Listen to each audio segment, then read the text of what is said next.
जय श्री कृष्णा, राधे राधे। आप सभी को भादव मास की कजरी तीज की बहुत शुभकामनाएं। तीज माता आप सभी पर अपनी कृपा बनाए रखे, सभी को अखंड सौभाग्य दे और सभी की मनोकामनाएं पूरी करे। इसी शुभकामना के साथ आज सुनते हैं कजरी तीज के दिन सुनी जाने वाली सभी कहानी। सबसे पहले सुनेंगे गणेश भगवान की कहानी। बोलिए गजानन गणेश की जय हो।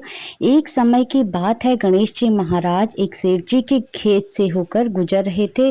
तब उन्होंने उत्सुकता से 12 दाने अनाज के तोड़ लिए, लेकिन गणेश जी के मन में आया कि अरे यह तो सेठ जी हैं, यहाँ चोरी हो गई। वे अपने मन में पछतावा करने लगे और सोचने लगे कि यह तो मुझसे बड़ा भारी पाप हो गया। अब मैं क्या करूं, मेरा यह पाप कैसे उतरेगा। तभी गणेश जी को एक युक्ति सूझी कि चलो मैं सेठ जी के यहाँ 12 साल तक नौकरी पर रह जाता हूँ, ऐसा करने से उनके पाप कम हो जाएंगे। बस यही विचार कर गणेश जी ने एक बालक का रूप धारण किया और सेठ जी के घर चले गए और कहने लगे, सेठ जी मुझे आप अपने यहाँ काम पर रख लो। अब सेठ जी को नौकर की जरूरत थी, इसलिए उन्होंने उन्हें काम पर रख लिया। अब गणेश जी सेठ जी के यहाँ नौकर बनकर रहने लगे और सेठ जी का काम करने लगे।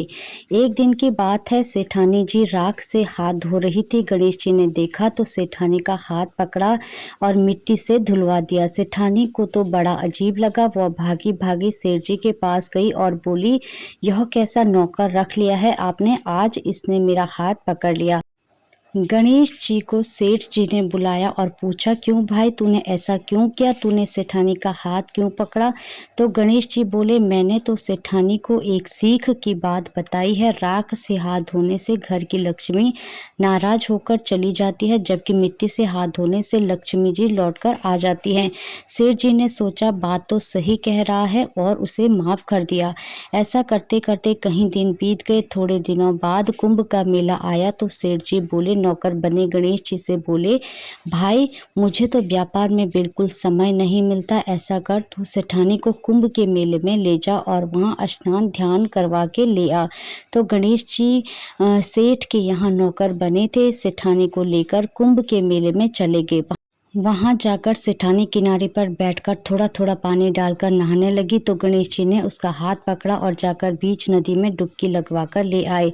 घर आकर सेठानी तो सेठ जी से फिर शिकायत करने लगी और बोली, आपने यह कैसा नौकर रख लिया है, मेरी इज्जत ही नहीं करता। इतने सारे लोग थे और मुझे घसीटकर बीच पानी में ले गया। अब सेठ जी ने फिर गणेश जी को बुलवाया। गणेश जी बोले, सेठानी तो गंदे पानी से किनारे पर बैठकर नहा रही थी, मैं उन्हें आगे ले गया और अच्छे पानी में डुबकी लगवा कर लाया हूँ। इससे अगले जन्म में यह बहुत बड़ी रानी बनेगी और उन्हें बहुत राजपाट मिलेगा। तो सेठ जी ने सोचा कि कह तो सही रहा है, बीच में नहाने पर अच्छा पुण्य मिलेगा।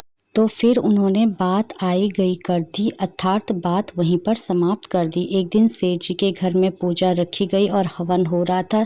सेठ जी तो हवन में बैठे थे पर सेठानी अभी तक नहीं आई थी। तो सेठ जी ने गणेश जी से कहा, जाओ भाई सेठानी को बुलाकर लाओ। अब गणेश जी सेठानी को बुलाने कमरे में गए। वहां जाकर गणेश जी ने देखा सेठानी तैयार बैठी थी, लेकिन सेठानी ने काली चुन्नी डाली हुई थी। तो गणेश जी बोले, सेठानी जी पूजा पाठ में काले कपड़े नहीं पहनते, इसलिए आप चुन्नी बदल लो। लेकिन सेठानी नहीं मानी। उसने सोचा नौकर है, मुझे आदेश दे रहा है, मैं क्यों मानूं इसकी बात। तो वह काली चुन्नी ओढ़कर ऐसे ही चलने लगी।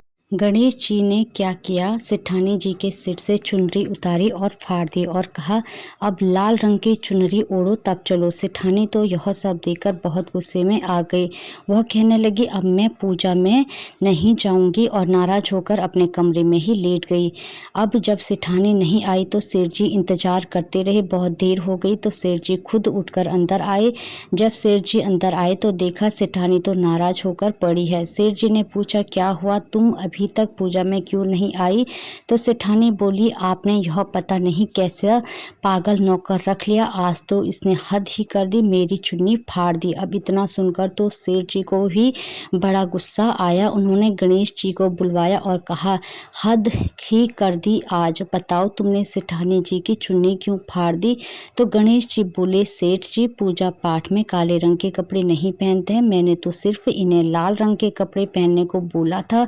काले कपड़े पहनने से कोई भी शुभ कार्य सफल नहीं होता है। जब इन्होंने नहीं मानी तो मैंने सोचा कि चुनरी फाड़ देता हूँ। फिर तो इन्हें दूसरी चुनरी ओढ़नी ही पड़ेगी। गणेश जी की बात सुनकर सेठ जी ने सोचा कि सही बात कह रहा है, पूजा पाठ में काले कपड़े तो पहनते ही नहीं। सेठ जी ने मन ही मन विचार किया कि समझदारी की बात कर रहा है, तो उन्होंने फिर बात आई गई कर दी और सेठानी को भी मना कर लिया। अब इस तरह करते करते कुछ दिन फिर बीत गए। एक दिन सेठ जी के घर में गणेश जी की पूजा थी, तो पंडित जी बुलवाए गए। पंडित जी आए और उन्होंने पूजा की तैयारी शुरू कर दी। तत्पश्चात पूजा करनी शुरू कर दी, लेकिन यह क्या, पंडित जी तो गणेश जी की मूर्ति ही लाना भूल गए। पंडित जी सेठ जी से बोले, अब बताओ पूजा कैसे करें जब गणेश जी की मूर्ति ही नहीं है। सब बड़ी चिंता में पड़ गए, क्योंकि जब मूर्तियां निकाली जा रही थी तो गणेश जी वहीं पर खड़े थे। अब देखा कि मूर्तियां निकाली जा रही हैं, सेठ जी बड़ी चिंता में है, तो गणेश जी कहने लगे, मेरे को ही मूर्ति बनाकर यहाँ विराजमान कर लो और मेरी ही पूजा कर लो। आपकी पूजा सफल हो जाएगी और सारे काम आपके सफल हो जाएंगे। अब इतना सुनकर तो सेठ जी को बहुत गुस्सा आ गया। वो बोले, अब तक तो तुम सेठानी के साथ ही मजाक करते थे, लेकिन अब तुम मुझसे भी मजाक करने लग गए। तो गणेश जी बोले, नहीं सेठ जी, मैं मजाक नहीं कर रहा, मैं तो सच कह रहा हूँ। और बस सेठ जी के इतना कहते ही गणेश जी ने अपना असली रूप धारण कर लिया। सेठ सेठानी और पंडित जी देखते देखते वे चौकी पर जाकर विराजमान हो गए। अब सेठ और सेठानी बहुत हैरान हुए। उन्होंने तो गणेश जी की पूजा शुरू कर दी। पूजा समाप्त हुई तो गणेश जी वहां से अंतर्ध्यान हो गए। अब तो सेठ सेठानी हाथ सिर में मारे और बड़ा अफसोस करने लगे और कहने लगे, अरे यह हमसे कितना बड़ा पाप हो गया। इतने सालों से हम गणेश जी को नौकर बनाकर रख रहे थे, हमने उनसे इतना काम कराया और उन्हें कितना कुछ कहा। ऐसा सोच सोच कर तो सेठ जी और सेठानी बहुत दुखी हो रहे थे। जब गणेश जी ने सेठ और सेठानी को दुखी होते देखा तो उन्हें बड़ा दुख हुआ कि मेरी वजह से ये दोनों दुखी हो रहे हैं। तो रात को सपने में गणेश जी ने सेठ जी से कहा, सेठ जी आप दुख मत करो, मैंने आपके खेत से 12 अनाज के दाने तोड़े थे, बस उसी पाप का उतारने के लिए मैंने आपके घर में 12 साल तक नौकरी की है। आपको दुख या चिंता करने की कोई ज़रूरत नहीं, क्योंकि मैं अपनी मर्जी से आपके यहाँ नौकर बनकर आया था और मेरे जाने से आपके घर में कोई भी कमी नहीं होगी। आपके घर में किसी भी चीज़ की कमी नहीं रहेगी। आपका घर हमेशा ही धन धान्य से भरा रहेगा और आपको सब तरह के सुख मिलेंगे। गणेश जी के आशीर्वाद से सेठ और सेठानी पुत्रवान और धनवान हो गए। हे गणेश जी महाराज, जैसे आपने सेठ सेठानी पर कृपा की, वैसे ही सब पर करना। कहते हैं, सुनते हैं, हंकारते भरते सब पर अपनी कृपा बनाए रखना। एक बार प्रेम से बोलिए, गणेश जी महाराज की जय हो।